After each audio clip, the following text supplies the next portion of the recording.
تدرس الكم اجتماعي فيزياء الكم فيها 3 مواضيع. اللي مش عارف يدرس الكم بدك تحفظ. انت اشتغل الشغل اللي بقول لك اياه، وش في عندك درس اسمه نموذج بور. بدك تحفظ قوانين نموذج بور، في عندك نسبة المدار، طاقة الكون في المدار، مضبوط، انتقال الكون من مدار لمدار، والزخم الزاوي.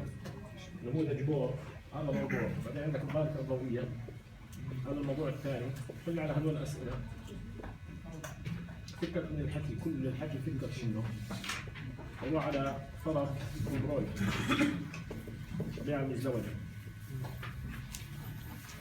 هلا أنت امشي شوف شو تعمل، امسك بسيط الكم، ليش تاخذ من الحكي كله؟ قلب الصفحات كلهم روح على نموذج بور، على ملخص القوانين. ضرب حل امثله على اسئله رياضيه، انسى الحكي كله. بعدين روح ضرب رياضيه وحل اسئلتها، وقع فرض ببروي وحل اسئلته. تمام؟ انتهيت بتكون ايش؟ من 15 لما 18 ضل 3 علامات. بتكاش اليوم. بحكي انا مع اللي قاعد بتحكي ومش عارف يدرس الكلام. روح على الماده الرياضيه بحاول تشويه نموذج بور الملخص. احفظ القاعده، اسقط المدار يساوي اسقط البور في التنميه. تمام؟ يعني نموذج بور طلع معي. أول فرضية لبور نصف قطر المدار يساوي نصف قطر بور في المية تربيع. الفرض الثاني طاقة الكون في المدار 13.6 يساوي رقم مدار تربيع. انتقال الكون من مدار إلى مدار أشعة فوتون يمتص فوتون، كيف نحسب طاقة الفوتون؟ فرق الطاقة بين المدارين. تمام؟ أو في صورة ثانية اتفقنا هاي ما نحفظهاش طبعا 13.6 واحد من تربيع واحد من تربيع، كنا هاي بنستخدمها طبعا بس الطاقة إلكترون فولت صح؟ والفرضية الرابعة على بور شو كانت؟ إنه الزخم الزاوي يساوي نون ها على 2 باي. فكنا الزخم الزاوي، زخم خطي نسقط المدار. فكنا الزخم الخطي كل الإلكترون في صورة إلكترون نسقط البور من تربيع. هاي الزخم خطي هو كافيين نسقط البور من تربيع. تمام؟ بعدين فرضية ريديل شو معنى ريديل واحدة من تربيع. تمام؟ هذول احفظهم روح المسائل. تمام؟ فكرة بدناش انسى الحكي كله طبعا. بعدين الظاهرة الضوئية عملنا لها مخطط بسيط طبعا، قلنا طاقة الفوتون الساقط دائما تستغل على شكلين، فاي طاقة حركية عظمى. إذا مش معطيك طاقة الفوتون يعطيك تردد الفوتون، مش معطيك تردد الفوتون معطيك طول موجي. مش معطيك تردد العدد معطيك تردد العدد او هذا اكبر طول موجي حكينا عنه صح؟ ودالة الشحن والطاقة الحركية والغياب طول نص كاف ساعتين هذا بشحن الالكترون. تمام؟ والرسم البياني تبعك طبعا مهمة جدا. لازم تكون هاي طاقة حركية عظمى وهاي تردد. عندها بتكون هاي نقطة التقاطع تردد العتبة وهاي دالة شغل. تمام؟ بعدين بيجيك فرض دي بروي، بس فرض دي بروي بدي ألمها كل شغلة طبعا. فرض دي بروي ببالك بدي احكي هذا لازم يجي عليه سؤال. فرض دي بروي بدك تربط مع فرض دي بروي. بدك تربط لي اياه مع نموذج، مش هو اصلا فرضية دي بروي اصلا احنا اللي بهمنا في الموضوع قلنا ايش؟ انه نموذج بور وفرض بور الرابع. مين بتذكر لما حكينا بور لما كتب الفرض الرابع ما كانش يعرف اصلا شيء اسمه ايش؟ طبيعة مزدوجة. اصلا فرض دي بروي شو اضاف العلماء ايش؟ فكرة الطبيعة المزدوجة. اللي هي لمدة تساوي هذا الزخم الخطي.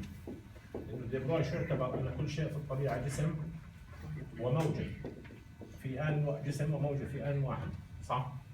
لما دي بروي كتب الفرضية هاي بور ما كان يعرف عن القصة هاي كلها، فبور لما درس شرط بقاء الإلكترون في المدار كان يتعامل بور مع الإلكترون بمنظور إيش؟ جسيم. هلا دي بروي يعتبر طلع بور شو كان يعمل؟ كان يكتب الزخم الزاوي يساوي نون ها على 2 باي. يفك الزخم الزاوي زخم خطي يسقط المدار يساوي نونها على 2 باي. مضبوط؟ هلا وقف هون. هلا بور تعامل مع الالكترون بمنظور جسيمي. فشو كان يكتب بدل الزخم الخطي؟ كان يكتب الزخم الخطي ويحط كتلة الكترون في صورة الكترون. تمام؟ هلا اجى دي بروي صاحب الفرضية تبعت الطبيعة المزدوجة بقول لك دراسة بور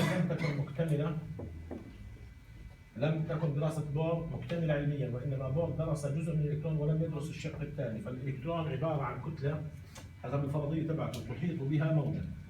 ففي شيء اسمه كاف الكترون، في شيء اسمه ايش؟ موجة الالكترون. في شيء اسمه كاف الكترون، في شيء اسمه موجة الالكترون. هاي مين اللي درسها؟ كانه واحد درس الجزء الداخلي هذا الكتله، ومين درس شرط بقاء الكتله؟ بور. ودي برويد بيقول لك اجى درس ايش؟ موجة الالكترون. فشو صار يعمل دي برويد؟ بيقول لك زي ما في شرط لبقاء الكتله، هناك شرط لبقاء الموجة، فصار يشطب الزخم الخطي زي بور، بس يحط بدالها الزخم الخطي يحطها على لمده. تمام؟ وكملناها طبعا. شو قلنا؟ قلنا ها على لمده تساوي نصف قطر المدار نون ها على 2 باي، اضرب ها مع ها، اضرب تبادل، طلع معها شرط بقاء الكترون في المدار. اي مدار محيط المدار يستوعب عددا من الاطوال الموجيه. يعني المدار الاول محيط المدار الاول بوسع موجه، المدار الثاني موجتين، المدار الثالث 3 موجات. يعني لو جبنا المدار الاول، محيط المدار الاول والثالث، انت بتشوف رقم المدار، رقم المدار 2، رقم المدار 3، رقم المدار 4. طلع النص، انت ما تبغاش تحفظ رموز. محيط المدار بوسع كم موجه؟ رقم يعني نون موجات، يعني نون 2 موجتين تكسر من النص، 3 موجات للثالث، 4 موجات للرابع. وبترسم في كل نقطه من النقاط هذول زي الانفينيتي هيك. هاي موجه مقلوبه طبعا، الاحتمال دوائر 2 احتمالين، فلما يرسموا لك رسمه زي هذول، وهم على الاغلب يجيبوا واحده من هذول مرسومه طبعا، يسالوك رقم المدار. فاذا رسم لك واحده بيقول لك بدي رقم المدار، انت بتعد كم موجه، كم ما لا نهايه مرسوم قدامك، يعني كم موجه مكتمل؟ 4، بتقول معناته 4 موجات، قالوا المدار اللي فيه 4 لمده الرابع، 3 لمده الثالث. وبعدين قلنا هذا الفرض بتقدر تكتب بدلاله اخرى، بدال 2 باي نصف قطر بار في نون تربيع تساوي نون لمده، نون مع التربيع بتروح، بيطلع عندك صوره اخرى بدلاله نصف قطر بار. تمام؟ هذول القوانين تبعت الكم طبعا احفظهم وحل عليهم مسائل وخلص، تحفظش شيء يصير. اذا كثير مغلبك الماده النظريه فكك منها.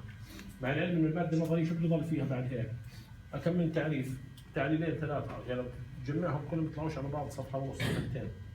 تمام؟ بس هذا السؤال مهم.